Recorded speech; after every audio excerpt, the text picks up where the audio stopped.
ዳግም ልደት ማለት ስለ እግዚአብሔር ቃል ማወቅ አይደለም፣ ስለ እግዚአብሔር ጸጋ ማወቅ አይደለም፣ ስለ መዳን ማወቅ አይደለም። ሰው ስለ መዳን ስላወቀ ስለ ጸጋ ስላወቀ ስንት አይነት ጸጋ እንዳለ ዲቫይድ ስላረገ የዳነ ይመስለዋል። መዳን ጸጋን ከፋፍሎ መረዳት ሳይሆን ጸጋን መቅመስ ነው። መንፈስ ቅዱስ እጃችንን ይዞ ነው። መንፈስ ቅዱስ በእኛ ዲሲፕሊን፣ መንፈስ ቅዱስ በእኛ ሞቲቬሽን፣ ፈቃደኝነት ከሌለ ካልተንቀሳቀስ፣ ካልበላ፣ ካልጠጣ፣ ካላስወገድ አይሆንም። እድገት የእግዚአብሔር ስራ ነው፣ ግን የሰውን ሞቲቬሽን የሰውን ዲሲፕሊን ይጠይቃል። የጽድቅ ልብሳችን ብለን የለበስነው የመርገም ጨርቅ የሆነብን የቆሸሽን የተደረትን የወደቅን የነበርን መዳን የሚገኝበት መንገድ ጠፍቶን እንትን ስናረግ እዳችን ከብዶብን በእግዚአብሔር ፊት ኢየሱስ ክርስቶስ መጣና ሞተልን። መሞቱን ዜና ሰማን። ሞቶልሃል፣ እዳህን ወስዶልሃል፣ ያንተን መርገም ጨርቅ ወስዶልሃል፣ የእርሱን የጽድቅ ልብስ ልበስ የሚል ዜና ሰማን። መጣንና በነፃ ወሰድን ማለት ነው። በነፃ መጣንና መዳናችንን ወሰድን፣ ምንም ሳንከፍል ምንም ሳንሰራ። መቀምሳ ጌታን ቸር መሆኑን ቀምሳችሁ። አሁን እኔ እኮ ድሮ አልተነገረኝም ልጅ እያለሁ መቅመስ ይቻላል እንዴ ጌታ ቸር መሆኑን? ልክ አሉ ደግሞ ልክ እንደዛ ነው። ይሄ ምግብ ይጣፍጣል ካለ ሰው አዎ ይጣፍጣል። አስረዳኝ ካለ ትሞክራለህ። ምን መሰለህ ብለህ በነገራችን ላይ መጣፈጥን ማስረዳት በጣም ጭንቅ ነው። በጣም ይጣፍጣል እኮ አስረዳኛ። ምን መሰለህ መጣፈጥ ማለት ልክ አፍ ውስጥ ከገባ በኋላ ከዛ በቃ አሪፍ ፊሊንግ በቃ እኮ አሪፍ ፊሊንግ ምንድን ነው? መገላገል እኮ ከፈለክ አንዴ ላጉርስ ምናምን ማለት ነው ያለበት። በቃ እንደዛ እኮ ነው ያደረገን እግዚአብሔር። እግዚአብሔር ቸር መሆኑን እናውቃለን። እግዚአብሔርን ባህሪያት እናውቃለን። ታትስ ዲፍረንስ እኮ እግዚአብሔር እኮ ያደረገው እሱ ነው። አሁን አንተ ድሮ ስለ እግዚአብሔር አታውቅም ነበር ይሉኛል ሰዎች። አውቃለሁ። አንድ እንደሆነ ሶስት እንደሆነ ጌታችን ኢየሱስ ክርስቶስ ሰው እንደሆነ አምላክ እንደሆነ መጽሐፍ ቅዱስ እንትን እንደሆነ ምናምን አውቃለሁ። እና ልዩነቱ ምንድነው? አሁን ብርቅ የሆነብህ ምንድነው? ልክ እንጀራውን እያየው ይጣፍጣል አይጣፍጥም እንትን እያልን እንጀራው እኮ አልጫ ነው ቀይ ነው እንትን ነው ስለ የነበርኩትን እግዚአብሔር አምላክ በክርስቶስ በመንፈስ ቅዱስ አማካኝነት ዳግም ልደት በምትባል ኤክስፒሪየንስ አቀመሰን። ክብር ለእግዚአብሔር ይሁን። ጌታ ቸር መሆኑን መራጋችኋል። እስቲ ቀመሳችሁ አይደል? ቴስት ኤንድ ሲ አይደል? እንደዛ እኮ ነው። ቴስት ኤንድ ሲ እኮ ነው።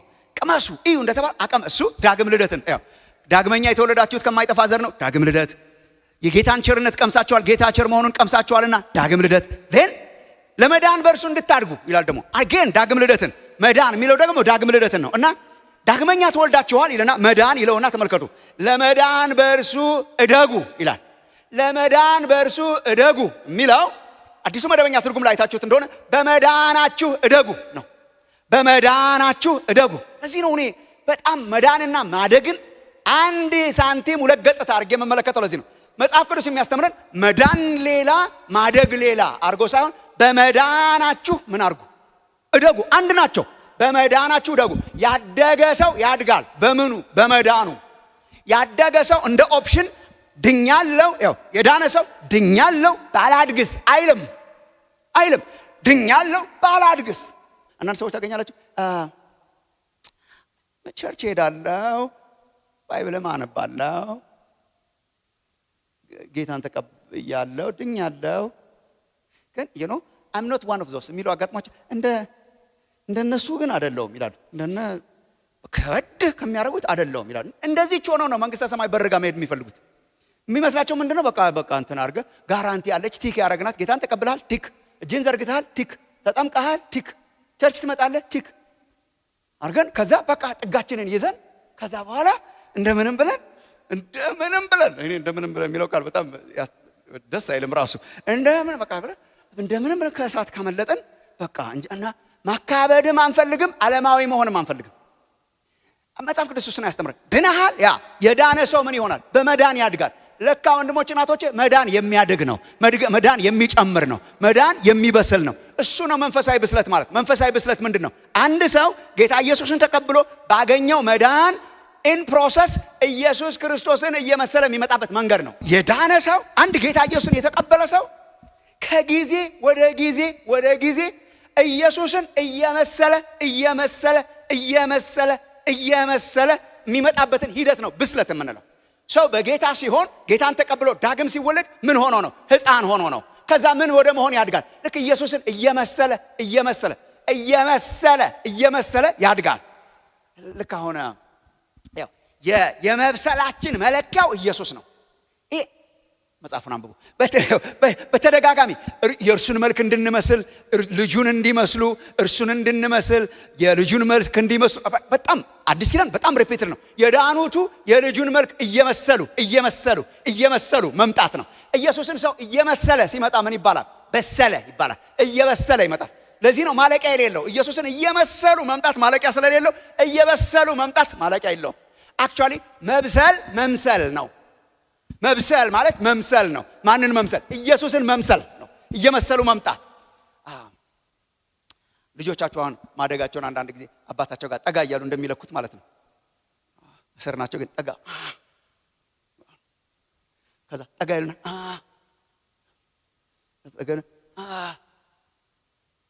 መብሰል ይሄ ነው። ኢየሱስ አለ ስታንዳርዳችን በባህሪ የተገለጠ ባህሪው የተገለጠ ወንጌላትን አንብቡ ማን እንደሆነ የተገለጠ ዘን ምን ማለት ነው?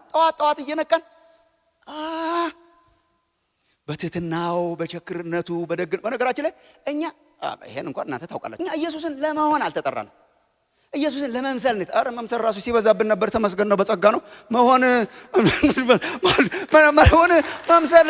መምሰል ስለተፈቀደልን መምሰል ራሱ እኮ ሩቅ ነበር። እንዴት አርግ እግዚአብሔርን መምሰል እኮ በጣም ሩቅ ነበር። ባይዘው ወርዱ አላየነውማ። እኛ እኮ ስለ አዲስ ኪዳን እኮ እግዚአብሔር የተመሰገነ ይሁን። እግዚአብሔርን መምሰል ብላውን በብሉይ ኪዳን ብታስተምር ይቻላል። በግድ ሕጉን እያነበክ በሲና የተገለጠውን ደግሞ የተገለጠው ባህሪው በጣም ከኛ በጣም ሩቅ ነው።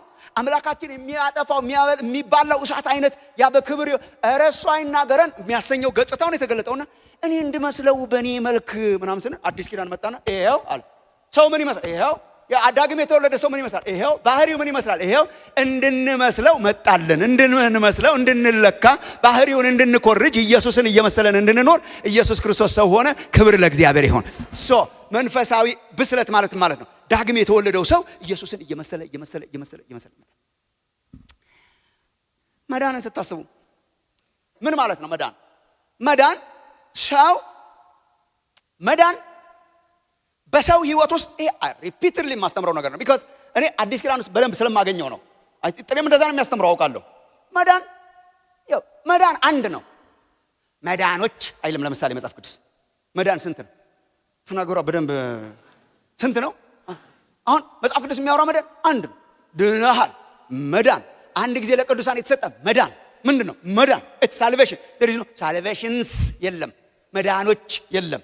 ድነቶች የለም። ድነት ነው ያለው። ለአንድ ሰው የተሰጠው ነገር ምንድነው? መዳን፣ ድነት አንድ ነው። መዳን ግን በሰው ህይወት ውስጥ የሚገለጥበት ፕሮሰስ which ሰዎች የማይወዷት ቃል ሂደቱ መገለጫው መዳን ግን የሚገለጥባቸው ስቴጅስ ግን አሉ። አንድ ነው መዳን። ሶስት ያንድንም በነገራችን ሶስት ያንድንም አንዴ ነው የሚድነው።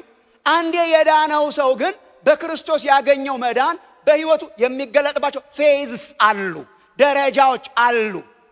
መጽሐፍ ቅዱስ ስለ መዳን ሲናገር ኦሬዲ የሆነ የተከናወነ የተፈጸመ የተቀበልነው ያለፈ አድርጎ ያወራል። ድናችኋል፣ ጸድቃችኋል፣ በክርስቶስ ኢየሱስ ላሉት አሁን ኩነኔ የለባቸውም። በጸጋ ድናችኋልና። አሁን አንድ ጌታን የተቀበለ ሰው መንገድ ላይ አግኝቶ ድናል አልዳንክም ሲል ምንድነው የምትሉት እናንተ? መልሳችሁ በሏ። እርግጠኛ መሆን አቃታችሁ? በሏታ ድኛለሁ። አንዳንድ ሰው ድፍረት ይመስለዋል። ድናል፣ ድኛል አላበዛችሁትም? ምን አይደል? አረ የሆንኩትን ነው። የሆንከውን ማውራት ትህትና ነው። የሆንከውን አለመቀበል ነው እንዲያውም ትዕቢት።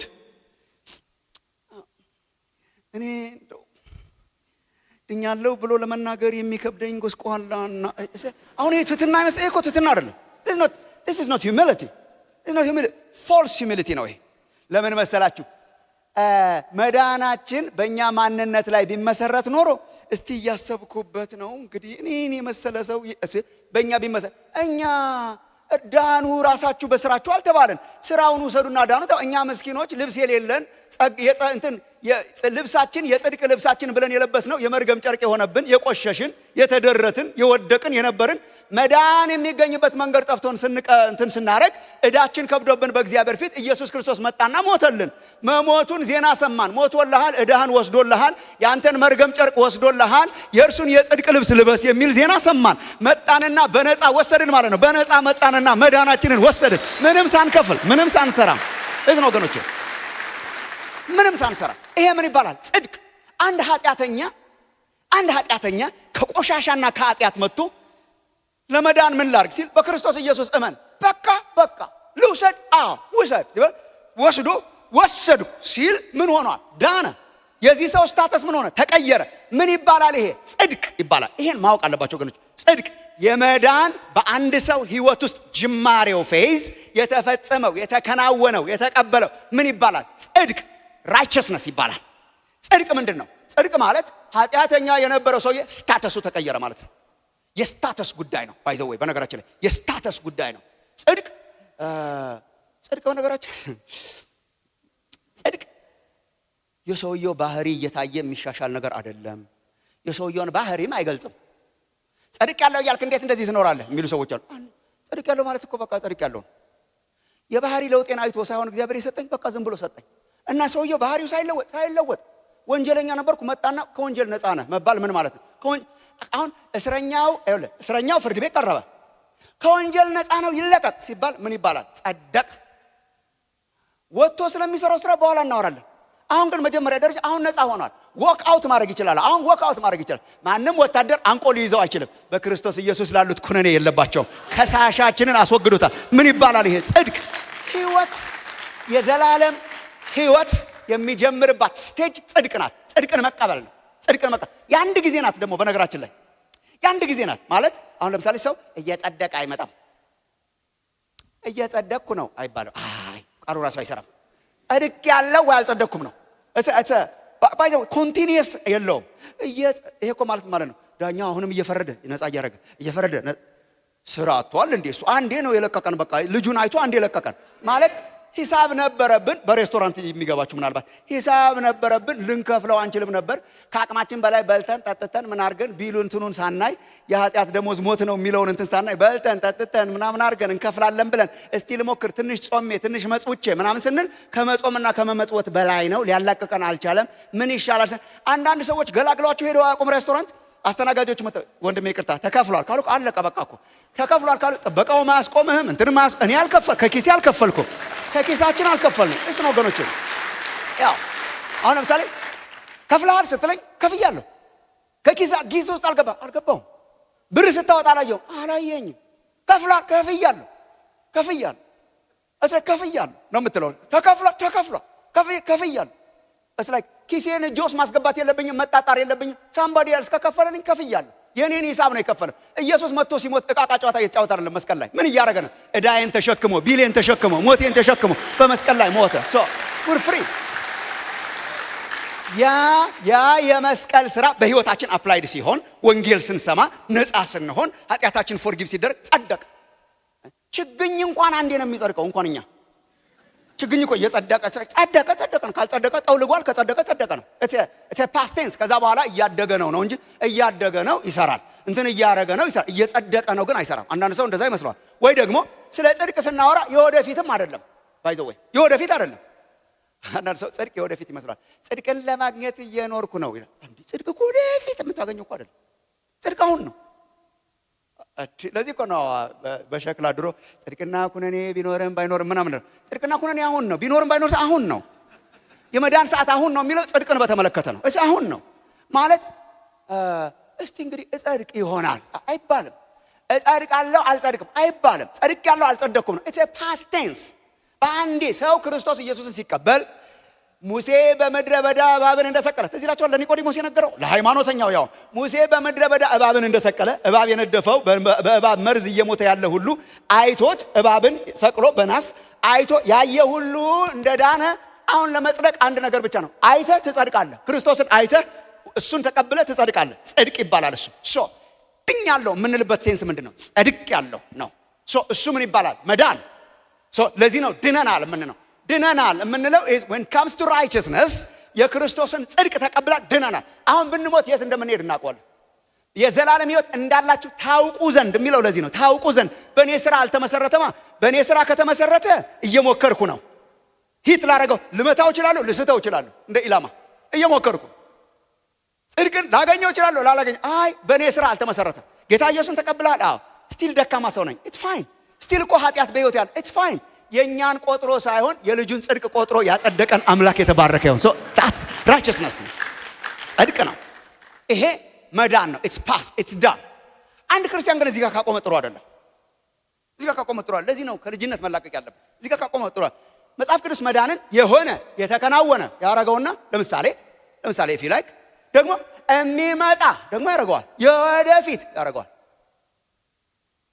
ይሄን አንብባችሁ ታውቁ እንደሆነ እንጂ መዳንን እኮ ነው መዳናችንን የሚመጣ የምንቀበለው የወደፊት ያረጋዋል።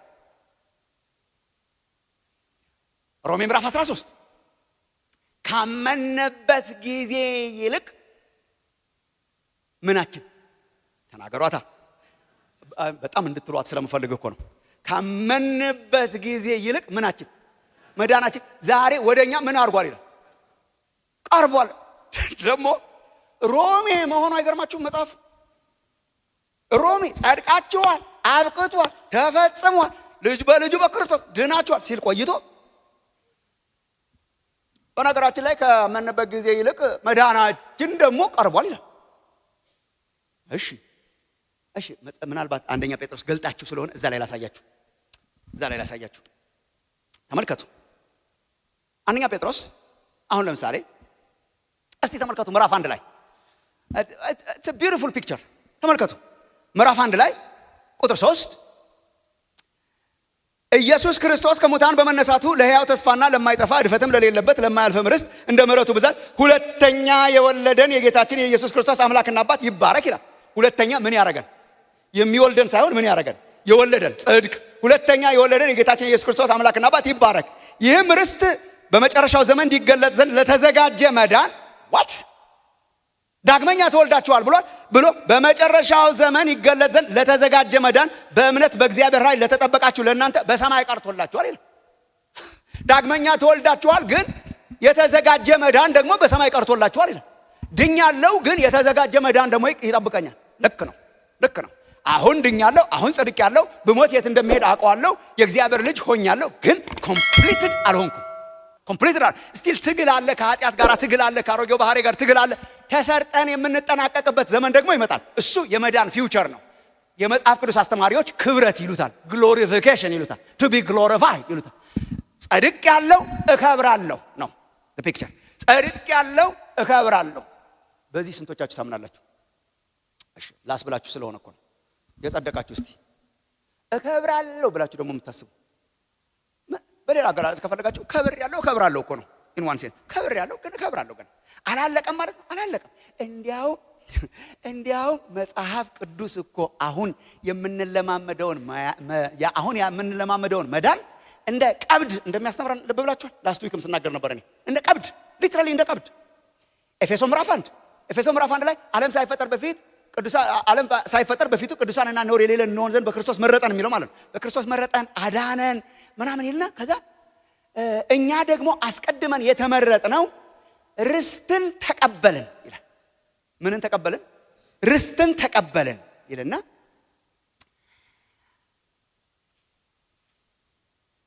ርስትን የተቀበልን እኛ ደግሞ አሁን የርስታችን መያዣ በሆነው መንፈስ ደግሞ አተመን። በመንፈስ ቅዱስ ታተመን ይላል። በመንፈስ ቅዱስ ታተመን። ያው አብ መረጠን ይላል። ወልድ መጣና ሞተልን ይላል። መንፈስ ቅዱስ ደግሞ የርስታችን መያዣ ማህተም ሆኖ ማረጋገጫ ሆኖ ተሰጠን ይላል። መዳን ስሉሳዊ ነው፣ ስላሴያዊ ነው፣ ትሪኒቴሪያን ነው። አብ አስቦ ወለደን፣ ወልድ መጥቶ ሞተልንና መንፈስ ቅዱስ ደግሞ ተሰጠን። መንፈስ ቅዱስ የተሰጠን ለምንድን ነው? የርስታችን መያዣ። መያዣ የሚለውን ቃል በፈለገ በግሪክ በእንግሊዝኛ በምናምን ብታገላብጡት ቀብድ ማለት ነው። ጋራንቲ ቀብድ፣ የርስታችን ቀብድ። አሁን የተሰጠን መዳን ምንድን ነው? የርስታችን ቀብድ። አሁን በምንድን ነው ያለ ነው? በቀብድ። ምን ይባላል? መያዣ። በምንድን ነው የተሰጠን? በመንፈስ ቅዱስ። ምን ይባላል? ቀብድ። እስቲ እንኳንም እሱ ሆነ፣ እንኳንም እቺ ብቻ አልሆነች። ምን ማለት ነው ቀብድ? ቀብድ ማለት አይነቱ አንድ አይነት ከሚመጣው ጋር መጠኑ ውሱን ማለት ነው። አስረዳችኋለሁ። አይነቱ አንድ ነው፣ መጠኑ ውሱን ነው። አይነቱ አንድ ነው። ይሄ ቤት ስንት ትሸጣለህ? 200 ሚሊዮን ብር ነው የምሸጠው። በቃ ገዝቼዋለሁ ይልሃል። መጥቶ ገዝቼዋለሁ ገዝቼዋለሁ። ከገበያ ማውረደው ማስታወቂያ ማትናገር ገዝቼዋለሁ የኔ ነው ብለህ አትሄድም። ሰውየው ስለት እንዴት አየር ላይማ አይሆንም። እሺ ምን ትሰጣለህ? ቀብድ። ቀብድ ምንድን ነው? መያዣ 200 ሚሊዮን ነው። አባሻ ሰጠው 1 ሚሊዮን ጻፍለት። 1 ሚሊዮን ተሰጠ። 20 ሚሊዮን ምንድን ነው? 20 ሚሊዮን አይነቱ ያው ነው። የሚመጣው ብርም አይነቱ ያው ነው። መጠኑና የሚገለጥበት ክብር ግን በዛ ያለ ነው። ኦፍኮርስ በጣም በዛ ያለ ነው። አረ እቺ ሚጢጥዬ ናት፣ እቺ ቅምሻ ናት። እቺ ቅምሻ ግን ጋራንቲ ናት፣ ዋስትና ናት። እየመጣ ነው 180 ሚሊዮን የሚያክል እየመጣ ነው እምትል ናት። አንድ አይነት ናት እምትል። የሚመጣው ቅምሻ ናት፣ የሚመጣው መያዣ ናት፣ የሚመጣው መለማመጃ ናት፣ የሚመጣው ኤክሰርሳይዝ ናት። ለጊዜው ለአንዳንድ ነገር ናት። የሚመጣው ግን መገለጫ ናት። መዳናችንን አሁን ያለውን እንደዛ ድነናል። ጋራንትድ ነው፣ ተገዝቷል፣ ተሸጧል። በቃ የኔ ነው ብሏል እግዚአብሔር። ይሄ ሰውዬ ማን ነው? የኔ ነው። እና ለምንድን ነው የመረጥከው? ለዘላለም ህይወት። ምን ይመስላል የዘላለም ህይወት? ምንም መግለጥ አይቻልም። ቆይ ልነግርህ አልችልም። የዘላለም ህይወት ሰውየው ሲከብር ልነግርህ። ታዲያ ያንን ህይወት አሁን ትንሽ ቀብድ ምን በመንፈስ ቅዱስ። አሁን እኛ ያለን ሰላም እኮ የመሬት አይደለም። ዓለም የሚሰጣቸው አይነት አይደለም። ሰላማችን የመሬት አይደለም። ደስታችን የመሬት አይደለም እኮ ባይ ዘ ወይ። አሁን እኮ የዳነ ሰው ለዚህ እኮ ነው የምንሳሳተው። የዳነ ሰው አገራችን በሰማይ ነው የሚለው እኮ ለዚህ ነው። እንዴ ኢትዮጵያ ቁጭ ብዬ ይላል ሰው። እንዴ ቀብድ አገራችን በሰማይ ነው። ሰላማችን የሰማይ ነው። ደስታችን የሰማይ ነው። እያገባ በመንፈስ ቅዱስ እያስገባ ትንሽ ትንሽ ያቀምሰናል። ሲገለጥ እሱ ትንቢት አያስፈልገውም፣ ልሳን አያስፈልገውም፣ እንትና አያስፈልገውም። የከበረ ህይወት ይጠብቀናል። የከበረ ህይወት ይጠብቀናል። ሰው የሚገለጥ መዳን አለ፣ የተገለጠ መዳን አለ። የተገለጠው መዳን ምን ይባላል? ጽድቅ። የሚገለጠው መዳን ምን ይባላል? ክብረት። ስለዚህ ጸድቅ ያለው እከብራለሁ ነው። እንበላት አንድ ጊዜ እንደገና this is the road map። ጸድቅ ያለው እከብራለሁ። ክርስቲያን ቁጭ ብሎ ይጠባበቃል መዳን ብለው የሚያሾፉ ሰዎች አሉ። yes there is no shame። አይ የምጠብቀው የለም ሁሉን ተቀብያለሁ ካልክ አንተ ቀጥል። እኔ በቀብድ እንደሚያኖረኝ ነው የማውቀው። እቺን ብቻ ከሆነ በዚህ ክርስቶስን በዚህ ዓለም ብቻ ተስፋ የምናደርገው ከሆነ ከሁሉ ይልቅ ምስኪኖች ነን። ቅዱስ ይሄ ዓለም ይሄ ህይወት ይሄማ ነው የተረጋገጠ ግን የሚከብር ነው። ጸድቅ ያለው ግን እከብራለሁ። ድነናል ግን ደግሞ እንድናለን። ወደፊት ደግሞ የሚመጣ ኮምፕሊትድ የሆነ መዳን አለ። አሁን ልክ ወገኖቼ በመካከል ምን እናደርጋለን? በመካከል ምን እናደርጋለን? ያው ቅድስና ይሉታል ቴዎሎጂያንስ። ያው የጸደቀ ሰው እየተቀደሰ እየተለወጠ ይኖራል፣ ዜን ይከብራል ነው። እሱ ነው መንፈሳዊ ብስለት። ጸድቀናል፣ እንበስላለን፣ እንከብራለን ነው። እየበሰልን በሌላ አገላለጽ ክርስቶስን እየመሰልን እንመጣና እንከብራለን። እሱ ነው በመዳናችሁ መዳግ። ያው አንደኛ ጴጥሮስ ምዕራፍ 2 ላይ በመዳናችሁ እደጉ ብሎ ከመዳን ጋር የማይነጣጥለው ለዚህ ነው ለማለት እኮ ነው ሁሉ ምዞረው። ከመዳን ጋር የማይነጣጥለው ማደግና መዳንን አይነጣጥለውም ጴጥሮስ። ተመልከቱ ወገኖች፣ I want you to see it። መዳንና ማደግን አይነጣጥለውም። ለመዳን በእርሱ እንድታድጉ ኦር በድነታችሁ እንድታድጉ ነው ቋንቋ። በመዳናችሁ እንድታድጉ ድናችኋል፣ የስ ጸድቃችኋል፣ የስ ግን በመዳናችሁ እንድታድጉ በሚያድግ መዳን ነው እግዚአብሔር ያዳነን። በሚያድግ በሚበስል መዳን ነው እግዚአብሔር ያዳነን። በመዳናችሁ የመብሰል ዘመን እግዚአብሔር ያርግላችሁ ነው። በቃ ሌላ ምንም አላላችሁ። ልጅነትን ተጸየፉ፣ አለመብሰልን ተጸየፉ። ደስ አይልም በመጽሐፍ ቅዱስ ራሱ እስከ ዛሬ ድረስ ልጅ ሆናችኋል ይላችኋል ቆሮንቶሳውያን። እርስ በርስ ይከፋፈላሉ። ቴዎሎጂያቸው ግራ የተጋባ ነው። እናርግ የሚሉትና ጳውሎስን የሚጠይቁት ነገር ልነግራችሁ አልችልም። የልጅ መጫወቻ ነው። ጳውሎስ ምን አለበት ቤተ ጣዖት ሄደን ብንጫወት፣ ብንበላ፣ ብንጠጣ? ጳውሎስ ምን አለበት ጋለሞቶች ጋር ሄደን ብንገለሙት? ጳውሎስ ምን አለበት ሜዳ ላይ ብንዳኝ ክርስቲያኑን እየከሰስን? ምን አለበት ነፃ አይደለንም ወይ? እና ጳውሎስ ሲያይ ይሄ የሕፃንነት ባህሪ ነው። ሕፃናት የምታውቋቸው እና ሕፃናት ያላችሁ ታውቃላችሁ። እኔ ላስት ዊክም ስናገር ነበር። የወላጆች አፍ መፍቻ ቋንቋ ምን እንደሆነ ታውቃላችሁ? የልጆች አሁን የወላጆች 4 ልጆች ስላሉን እኛ ታውቁታላችሁ። የወላጅ አፍ መፍቻ ቋንቋ የመጀመሪያ ወላጅ ሲወልድ አፍ መፍቻ ቋንቋ ታው ነው። ታው ታይ ታይ ታይ ታው ታው። ምክንያቱም ሁሉን መንካት ያምረዋል ህፃን እና ቋንቋችን ስቶፕ ኢት በእንግሊዝኛ ስቶፕ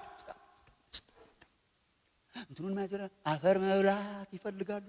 ትይዛል ታው ታው ታው ምን ያሳይ? የህፃንነት ህፃን ናቸው። እንዲያውም ለመከልከል ብለን አንዳንድ ጊዜ እንዳይደርሱበት አደገኛ ነገሮችን ህፃናት ያሉበትን ቤት እኔ ብታስገቡኝ አውቀዋለሁ። በመገለጥ ሳይሆን በልምምድ እውነት አይ ነው። በምን ታውቃለህ ያላችሁ እንደሆነ አደገኛ ነገሮች፣ ተሰባሪ ነገሮች፣ ህፃንን የሚጎዱ ነገሮች በሙሉ ከፍ ከፍ ብለው ተሰቅለዋል ከነበሩበት ቦታ። ቲቪው እላይ ደርሶ እንደዚህ ብለን የምታየው እንዳይደርሱበት ቲቪው ከፍ ብሏል። ፎቶግራፎች ከፍ ብለዋል። ሁሉ ነገር ከፍ ብሏል እንዳይደርስበት። ከደረሰበት ማት ነገር ስለሚያደርግ ማለት ነው። የምን ምልክት ነው? የልጅነት ጳውሎስ ላይክ ህፃንነት። እስካሁን ህፃናት ናቸው። መብሰልን በምን እንደምታውቀው ታውቃለህ? መብሰል ስትደርስበት አያምርህም፣ ተው ይቆማል። አሁን ልጆቻችን ይመዘዝ አሁን ቲቪውን ሰቅለን እንትኑን ሰቅለን እንዳይደርሱበት ሳናስበው ይመዘዛሉ እና ይደርሱበታል። መድረስ ሳይሆን ያልፉታል። እንደዚህ ያዩታል። ተመዘዝ ባይዛታይ መፍራት የለብህም። ቢደርሱበትም አያምራቸውም። ምን ሆነዋል? በስለዋል። መብሰል በክልከላ ሳይሆን አምሮትህን የሚዘጋው ማለት ነው። ለሌላ ነገር አምሮትህን፣ እግዚአብሔር ለሌለበት አምሮትህን የሚዘጋ በእንደዚህ አይነት ህይወት እግዚአብሔር ይባርካችሁ። ይኸው በእንደዚህ ተው አትተው በመከላከል ህይወት መኖር እሱ ልጅነት ነው፣ ህፃንነት ነው። ሰው ጳውሎስ እነኛን ምልክቶች ህፃናት ናችሁ፣ ገና በመጣው ጊዜ ወተት ጋትኳችሁ። አሁንም እሱ ነው የሚያስፈልጋችሁ። የዕብራውያን መልእክት ጸሐፊዎች የዕብራውያን መልእክትም እኮ አሁን ዕብራውያን እየተማራችሁ ስለሆነ ምዕራፍ 5 ምናምን ሲደርስ እኮ ሪሊ ጸሐፊው ይበሳጫል። እንዴ አሁንም ይሄ ነው እንደሚያስፈልጋችሁ? እንዴ አሁንም ወተት ነው ወይ የሚያስፈልጋችሁ? ከህፃንነት ህይወት የምንወጣበት ዘመን እግዚአብሔር ያርግልን። የኢትዮጵያ ክርስትና በቆዳ ስፋት ሰፍቷል ብዬ አምናለሁ። እኔ ትንሽ ሆነን ስለማውቅ ሰፍቷል። የሰው ቁጥር በዝቷል። አዳራሾችን ሞልተናል። ክብር ለእግዚአብሔር ይሁን። ይሄ ያልነበረበት ጊዜ ስለነበረ አሁን ምን ያስፈልገናል ካል ይሄን የሚያክል ሰራዊት ደግሞ ከበሰለ እቺ ምድር ሌላ ትሆናለች እና ቁጥራችን እየበዛ እየበሰልን የምንመጣበት ዘመን በሞራል ክርስቶስን እየመሰለን በመምጣት የምንበስልበት ዘመን እግዚአብሔር ያርግልን። ጸድቀናል። ይሄ ነው መዳን። እንከብራለን፣ በመሃል እንበስላለን፣ እየበሰልን እንመጣለን የሚል ነው። በቃ ሌላውን ራሳችሁም ልታዩት ትችላላችሁ። አንድ ነገር ብቻ ትንሽ ኤምፋሳይዝ አድርጌ እጨርሳለሁ ዛሬ ማታ። እሺ ልክ ነህ። ማደግ አለብን፣ መብሰል አለብን፣ ክርስቶስን እየመሰልን መምጣት አለብን። እንዴት ነው የሚታደገው? ዋት ዱ ዊ ዱ? ብዙ ነገሮች አሉ እዛ ውስጥ የጻፍኳቸው። አንዱን ብቻ ልንገራችሁ። ማደግ የሚያሳድገው እግዚአብሔር ነው። በነገራችን ላይ ይሄን ለመጻፍ ሞክሬያለሁ። የሚያሳድገው እግዚአብሔር ነው። የሰው ጥረት አያሳድግም። መጀመሪያ ድገፍ ማለት ያለብን በእግዚአብሔር ነው። እኔ ተከልኩ፣ አጵሎስ አጠጣ፣ እግዚአብሔር ምን ያደርግ ነበር? ያሳድግ ነበር። የሚያሳድገው እግዚአብሔር ነው። ክብር ለእግዚአብሔር ይሁን። ጌታ ኢየሱስም ሲናገር ዮሐንስ ወንጌል ምዕራፍ 15 ላይ እውነተኛ የወይን ግንድ እኔ ነኝ፣ ገበሬውም ማን ነው አለ? አባቴ ነው። በእኔ ያለውንና ፍሬ የማያፈራውን ቅርንጫፍ ያስወግደዋል፣ ግን ፍሬ የሚያፈራውን ደግሞ አብዝቶ እንዲያፈራ ይገርዘዋል ይላል። ይቆርጠዋል ግን ይገርዘዋል። የሚንከባከብ፣ የሚገርዝ፣ የሚያስተካክል፣ የሚያሳድግ፣ የሚያበላ፣ የሚያጠጣ የወለደን አባታችን አሳዳጊ አባት ነው። የወለደን አባታችን ያሳድገናል። ማሳደግ የማን ስራ ነው? የእግዚአብሔር ስራ ነው። የሰውን ጥረት ያስወግዳል ወይ? አይ የሰውን ጥረት ግን አያስወግድም። እግዚአብሔር ያሳድጋል ብለህ ብትተኛ እግዚአብሔር ያሳድጋል፣ ግን የሚያሳድገው በእኛ ሞቲቬሽን። ዝም መስላላችሁ የገባችሁ እንደዚህ ስላላላችሁ ያው አገን ስለ ልጆች አሁንም ልጅን የሚያሳድገው ማን ነው? እስቲ በሏታ እውነት። ይሄን የምናውቀው ለምንድን ነው ያላችሁ እንደሆነ እየተንከባከቡ መከራ እየበላን እየለፋን እያሳደግን እያበላን እያጠጣን እያሳከምን የማይሆንበት ጊዜ አለ። እግዚአብሔር ይጠብቃችሁ። የማይሆንበት እኛ እየለፋን ግን የማይሆንበት ጊዜ አለ። ያን ጊዜ ለካ እግዚአብሔር ነው ልጅን። አንዳንዱ ልጅ መንገድ ላይ ምናምን ሆኖ እንክብካቤ ሳያገኝ ተዋ ብሎ ያድጋል። አንዳንዱ ልጅ እየተንከባከብ ነው ደግሞ ይቸገራል። ይሄ ምን ያሳያችኋል?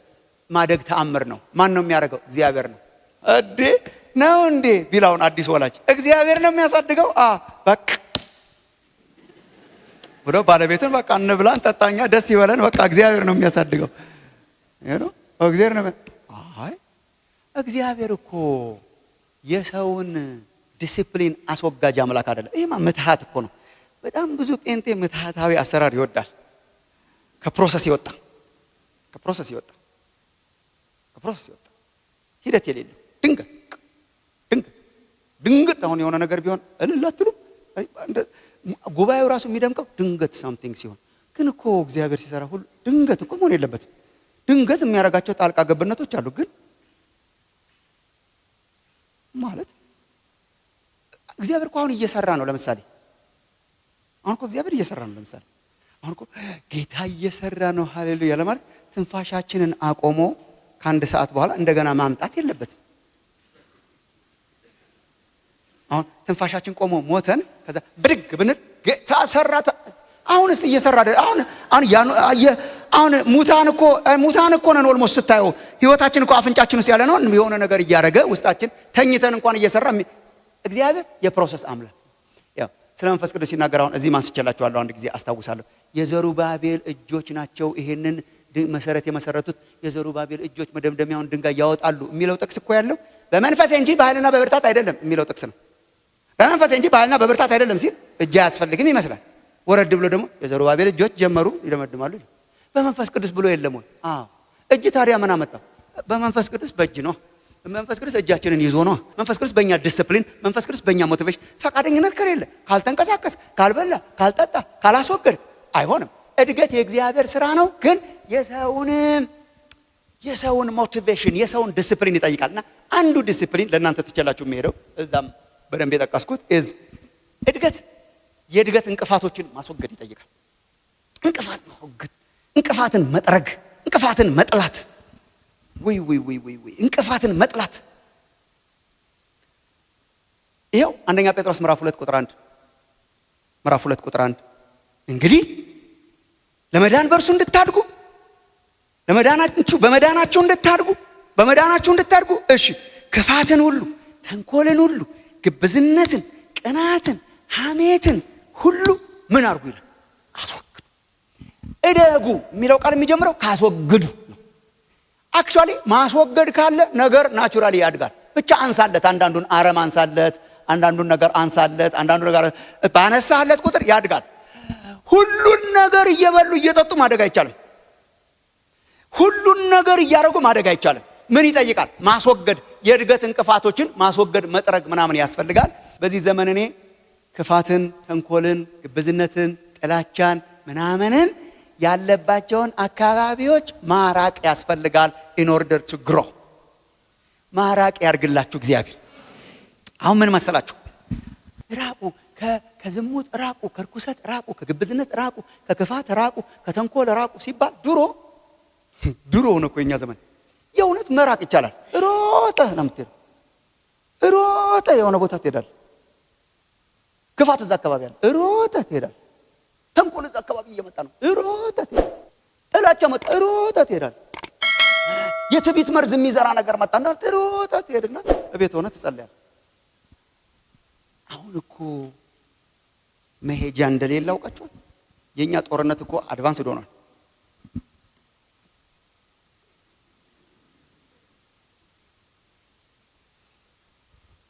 ከመገኘትሽ ወዴት ትሄዳለሁ? ለአንዳንዶቻችን እኮ እንደዛ ሆኗል እኮ።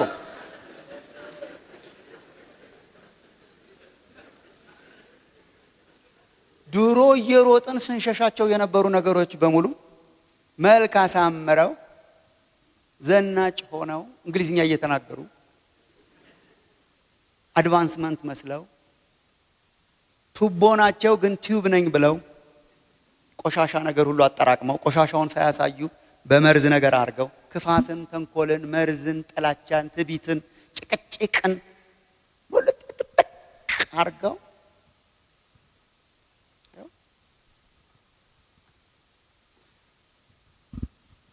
በአንደኛው ክፍለ ዘመን አሁን በእኛ ዘመን የብዙ ክርስቲያኖችን መንፈሳዊ ህይወት ያቀጨጨው ምንድን ነው?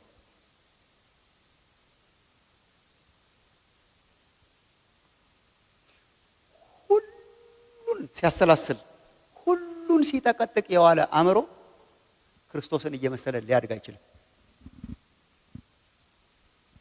እና ምንድነው አሁን የኛ ጥሪ? ራቁ፣ አስወግዱ፣ አይኑ ማለት ጀመራችኋል። ካሁን አስወግዱ። ቲክቶክ፣ ዩቲዩብ፣ ፌስቡክ፣ ሶሻል ሚዲያ አስወግዱ። ምንድን ነው? እንዴት ነው ያለ እነርሱ የምንኖር? ያለ እነርሱ ኑሩ፣ ፋራ ሁኑ፣ ምንም አትነካኩ፣ ምንም አትግቡ። እንዴት ልላችሁ እችላለሁ እኔ ስራሴ እና እናንተ ራሱ ስታስቡት እንዴት አይቻላል? እሱ መሆንም የለበትም። ሲሆን እግዚአብሔር በረዳን መጠን እንድንዋጀው ነው የተጠራ ነው። ዘመንን ዋጁ ነው እንጂ ጥላችሁ ትሩጡ አልተባልንም። ቱቡ እኔ ቱብ እያልኩ ነው ሳወራ፣ ቱቦ እያልኩ ሳወራቸው ነው ደስ የሚለኝ። ዩቲዩብ የሚለው ለምሳሌ ዩቲዩብ ነገር ስለው ደስ ይለኛል። ቃሉም እንደዛ ስለሆነ ቱቦ ማለት ማት ነገር አጠራቅሞ የሚመጣ ማለት ዋስትና አይሰጥም። አሁን የቱቦ ነገር አይወሰድም። ቤት ውስጥ ማጥለል መቻል አለብኝ። ቱቦ ማለት አጥልለኝ ማለት ነው። ቱብ እኮ ራሳቸው እኮ ነገረውናል። በነገራችን ላይ እኔ እንትን ቱብ ነኝ ሲል ማት ነገር አለኝ አጣርተህ ተጠቀም ነው።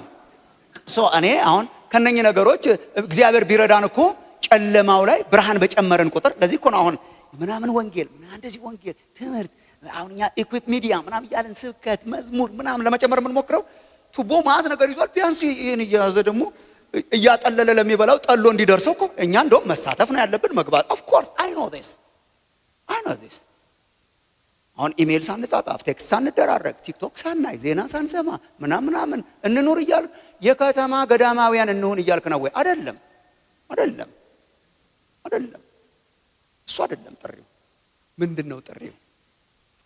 አንደኛ መንቃት በጣም ያስፈልጋችኋል ወገኖቼ። ልስን መንቃት፣ በስሙ መጥራት በጣም ያስፈልጋል። ችግራችንን ሶሻል ሚዲያንና አሁን ያለውን ይሄ ትርምሱንና እድገታችንን አቀጭጨው የያዘው ባቢሎኒያን የዲያብሎስን መሳሪያ በጣም ብዙዎች አልፈው የተሰጡበት ምክንያት ምንድነው? ችግር እንዳለባቸው ራሱ አያውቁም። አንዳንዶቻችን ሱሰኞች ሆነናል። አዲክትድ። እስቲ ሞክሩት ለአንድ ቀን እንዴ! እስቲ ሞክሩ ለአንድ ቀን። እስቲ ጹሙ አንድ ቀን፣ 2 ቀን ጹሙ እስቲ። ከምን ከዚህ ስልክ የለም፣ ዩቲዩብ የለም፣ ፌስቡክ የለም፣ ቲክቶክ የለም፣ ዜና የለም፣ ቲቪ የለም፣ ምንም የለም። እስቲ ሞክሯል። ጸባያችሁ ሁሉ ይቀየራል። ምንድነው ዛሬ የምንነጫነጨው ምናምን ማለት ሁሉ ትጀምራለች። አዲክትድ ሆነናል። ችግር እንዳለብን አጠቃቀማችንን ማወቅ ያስፈልጋል። መንፈሳዊ ህይወታችሁን ወጥሮ ይዞታል። አንዳንዶቻችሁ ማምለጣችሁ የእግዚአብሔር ቃል ማንበቢያ ጊዜም የላችሁ፣ ፋታም የላችሁ። ሁሉ ነገር የችኮላ እያስቸኮሉ ስለሆነ የሚነግሩን ራሱ የችኮላ። አንዳንድ ቦታ የ2 ደቂቃ ዲቮሽን ሰጠኝ ይላል። 2 ደቂቃ ብሎ ዲቮሽን አለ እንዴ? ወደ ደቂቃ ወደ ሰከንዶች ዲያብሎስ እኮ ነው ባይዘው። አሁን እኮ አጭር ነገር ብቻ እያስለመደ እንደሆነ አውቃችኋል። የአጭር ነገር አዲክሽን ስንት ደቂቃ ናት ብለን ነው አዲክሽን። ቁጭ ብለን እኔ ቆይቼ ደጅ ጠናሁት አሁን አለ እንዴ? እግዚአብሔርን ቆይቼ የሚለው በነገራችን ላይ ቆይቼ ነው። ቆይቼ ኤልያስን አደረ ነው የሚለው in the presence of God። አሁን ታድራላችሁ እናንተ እግዚአብሔር ታድሩ ይሆናል አንዳንዶቻችን ግን ሪሊ አንችልም። አዲክትድ ሆነናል። ማጥለያ ያስፈልገናል። ዲቮሽናችንን መከላከል ያስፈልገናል። መጾም ያስፈልገናል። ማስወገድ ያስፈልገናል። ማጥለል ያስፈልገናል። ሁሉ እንዲደፋባችሁ አትፍቀዱ። ሁሉ የሚደፋበት አታክልት አያድግም። ሁሉን ዝም ብለህ ብትደፋበት አያድግም። የሁሉ ነገር መድፊያ አትሁኑ። ቆሻሻ ነገርን የሚያስወግድ ንጹህ ነገርን የሚያጠል ነገር እግዚአብሔር ይስጣችሁ። መንፈሳዊ ብስለት ምንድነው? የዳነው ሰው ኢየሱስ ክርስቶስን እየመሰለ የሚመጣበት ወደ ክብረቱ የሚሄድበት ጎዳና ነው። እንዴት ነው በመንፈሳዊ ህይወት የምናድገው? በመንፈሳዊ ህይወታችን የምናድገው ለእድገት እንቅፋት የሆኑ ነገሮችን በማስወገድ ነው። እነሱ ላይ ዘመቻ እንድንጀምር እግዚአብሔር ይርዳን። ቁመታችን አድጎ ቢመጣ ኢየሱስ ደስ አይላችሁም? ስንለካ ታች እንዳንገኝ አንደርስበትም እኮ ኮርስ። ግን የበሰለ ሰው ኢየሱስ ሲመጣ የበሰለ መቹር ያረገ ሰው ሆናችሁ ከሚያገኛችሁ መካከል ያርጋችሁ እግዚአብሔር።